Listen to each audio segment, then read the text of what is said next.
नमस्कार, शपथ समाचार में आपका स्वागत है। पेश है आज की प्रमुख खबरें। यूपी के उन्नाव के सांसद और महामंडलेश्वर साक्षी महाराज ने शंकराचार्य स्वामी अभिमुक्तेश्वरानंद सरस्वती को सलाह दी है। मीडिया से बात करते हुए साक्षी महाराज ने कहा कि हम भी महामंडलेश्वर हैं और रथ पर बैठकर कुंभ अर्ध कुंभ मेले में जाते हैं और प्रशासन के द्वारा बनाई व्यवस्था में ही स्नान करने जाते हैं। साक्षी महाराज ने कहा कि स्वामी अभिमुक्तेश्वरानंद सरस्वती को मेला प्रशासन के द्वारा बनाई गई व्यवस्था का पालन करना चाहिए था। वहां प्रशासन के साथ अभद्रता नहीं करना चाहिए था, बल्कि जहां तक उनकी पालकी गई थी वहां से वह पैदल गंगा स्नान करने जा सकते थे। हम लोग भी प्रशासन की बनाई व्यवस्था के तहत ही स्नान करने जाते हैं। कहा कि पूज्य शंकराचार्य को भी उस नियम का पालन करना चाहिए था, तो इतना विवाद नहीं बढ़ता। साक्षी महाराज ने कहा कि शंकराचार्य जी के विचारों को कई बार सुनकर यह लगता है कि वह संत से ज्यादा राजनेता हैं।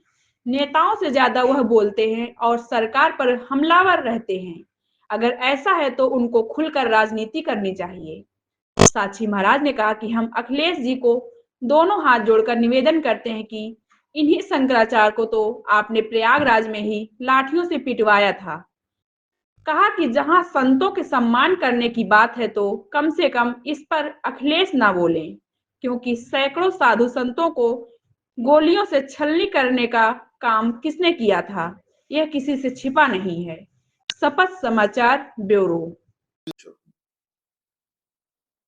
और बहुत छोटी उम्र में ही मुझे पद मिला। मेला हो, कुंभ मेला हो, महाकुंभ हो, गंगा स्नान हो, जहां पर भारी भड़कम भीड़ होती है, तो ये प्रशासन की जिम्मेदारी होती है कि सही सलामत वो मेला गुजर जाए, कुंभ गुजर जाए, कहीं कोई घटना न घटे। क्योंकि कोई घटना घटती है तो आप ये लेकर के सीधे फिर प्रशासन पर, सरकार पर हावी हो जाते हैं। तो पूज्य शंकराचार्य जहां तक गए, उनकी पालकी को जहां पुलिस ने रोका, वहां अभद्रता नहीं करनी चाहिए प्रशासन के साथ, वहीं रोकना चाहिए, वहां से आगे पैदल पैदल जाना चाहिए। हम लोग भी रथ पर बैठ के जाते हैं, जहां प्रशासन रोक देता है रुक जाते हैं, तो ये इतना विवाद नहीं बढ़ता। और मैं शंकराचार्य जी का सम्मान करता हूं, पर कई बार उनके विचारों को सुन के लगता है कि वो संत से ज्यादा राजनेता हैं, वो मुझसे भी ज्यादा बोलते हैं और सरकार पर हमलावर रहते हैं। आप देख रहे हैं शपथ समाचार।